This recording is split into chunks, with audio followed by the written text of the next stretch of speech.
সরস্বতী পুজো হাতে গুনে আর কয়েকটা দিন মাত্র বাকি, তাই আমরা চলে গেছিলাম কলকাতার কুমোরটুলিতে।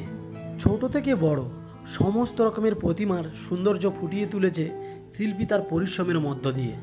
শিল্পীদের চোখ ধাঁধানো সব কারুকার্য দেখতে দেখতে একটা সময় মনে হবে পুরো কুমোরটুলিটাকেই মণ্ডপে নিয়ে যাই।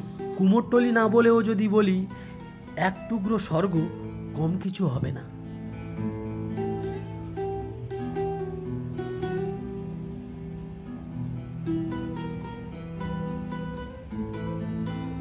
দিন থেকে রাত শিল্পীরা একভাবেই কাজ করে চলেছে, আর মায়ের সৌন্দর্য ফুটিয়ে তুলছে তাদের মনের মতন করে।